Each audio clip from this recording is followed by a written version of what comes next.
It is the last game of the season at Chase Field. They hope, though, that it's not the final game that their team plays. The Texas Rangers have taken a 3-1 series lead. They are one win away from the first championship in franchise history. We welcome inside. That's the Hall of Famer John Smoltz. I'm Joe Davis. So these Diamondbacks have been shocking people all season long. They once again face elimination. If they're going to get this series back to Texas, John, how do they do it? Well, it's not about cliches. It's not about our backs are up against the wall, we got nothing to lose. You know what it's about? It's about executing the things you were good at that make you special. And for Zach Gallen, he just needs to be the normal Zach Gallen. He doesn't need to pitch perfect. He needs to do what he did at home. Very comfortable at home. Pitch on the corners of the strike zone, command his fastball. He's going to have a short leash. He knows that, but he doesn't have to be spectacular. He just has to be good at what he does well. Arizona 7-0 this season, wins scoring first in the postseason, and a huge part of this game, Torey Lovullo said, is jumping out in a hurry. On the other side, Corey Seager 2 years ago signed the largest contract in franchise history. That comes with big expectations. He has exceeded those, and he's the biggest reason why they're this close. Absolutely, and you see this every year. The stars come out, and you have to neutralize them. For Texas, it's been about Seager.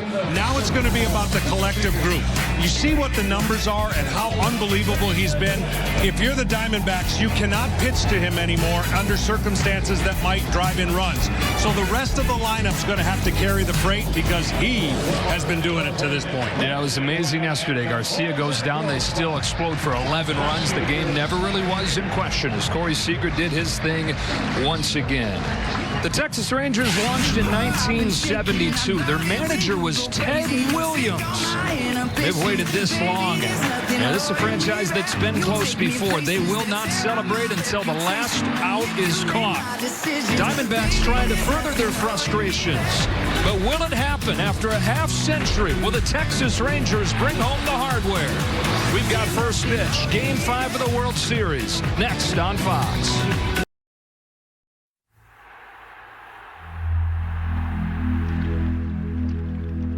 Life's a little different for me nowadays. And you could say the same for the Rangers and D-backs. Who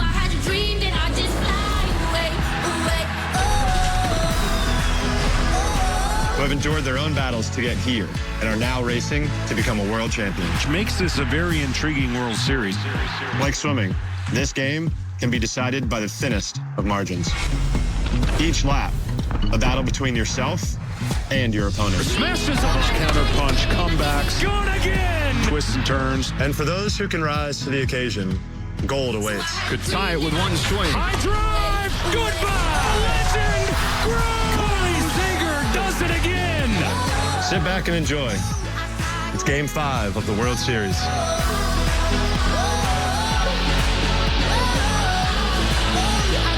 A Phoenix native and an expert at winning championships, Michael Phelps getting us going with the 2023 World Series on Fox, presented by Capital One. Just about set for Game 5. We go to the field. Here's Ken Rosenthal. Thanks, Joe. The night Nathan Eovaldi closed out the division series, Chris Young's wife Liz turned to him and said, "I guess Christmas Eve was worthwhile." Young, the Rangers GM, negotiated Eovaldi's free agent contract up until 11:30 that night, and Liz wasn't happy about it. Well, Eovaldi proved quite the gift. For his career, he is 3-0 with a 1.42 ERA in postseason clinchers, and if he comes up big tonight, he could deliver an early Christmas present to Rangers fans everywhere. The team's first World Series title. Now over to Tom Verducci. Thanks, Ken. Well, one of the most impactful free agents signed by Chris Young has 2 artificial hips, an artificial knee, and a cranky case of sciatica. Young told Bruce Bochy, "I'm not hiring you because I love playing for you, but to establish a winning culture." 12 months later, Bruce Bochy, at age 68, is back on the doorstep of history. He could become the 6th manager with a 4th World Series title, the first with multiple teams. If the game is in the hands of his bullpen, if the game is close, if the game means closing out a series, as this one does, Bruce Bochy has a knack of finding a way to win. Joe. Tom Bruce is happy as could be, living in Nashville, spending a lot of time with his grandkids, but then he started to get the itch again. He went and managed the French national team in the WBC qualifiers, and he said, you know what? I think I want to give this one more shot.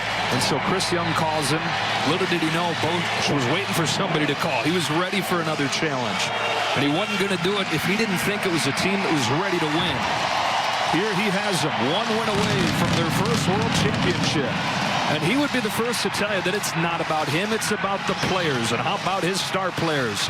At the top of the order, Marcus Semien and Corey Seager have knocked in 10 of the 14 runs in the 2 games here in Phoenix. Then it's the rookie Evan Carter.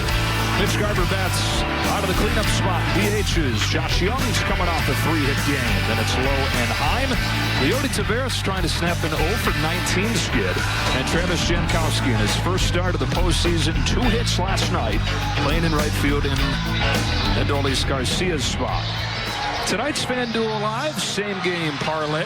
Need Mitch Garver to record an RBI. He actually has more RBIs than anybody on the Rangers outside of Garcia.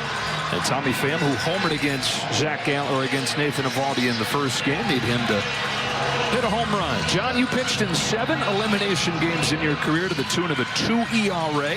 What's the path forward for Zach Gallen tonight? The path is not on my watch, right? You know you're going to have a short leash. And the one thing he's got to go back to is his fastball command. That's what makes him special. You got to be able to use your secondary pitches and just have a feel. If your RPM and your velocity starts going through the roof, you know that you're a little bit too amped up. Look, both teams have opposite feelings.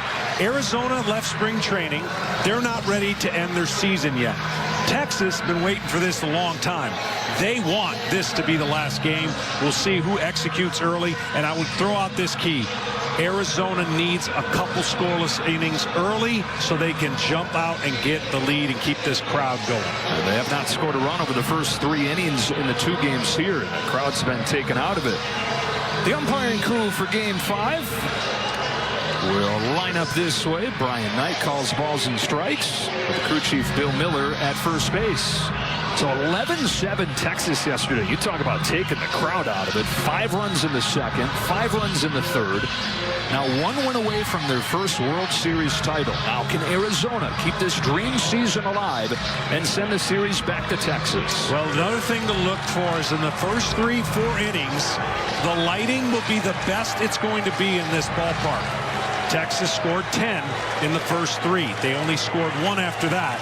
And you've seen what they have done when they put up a crooked number. So the key, Semien's getting hot, and you got to pitch around Seager. So here we go.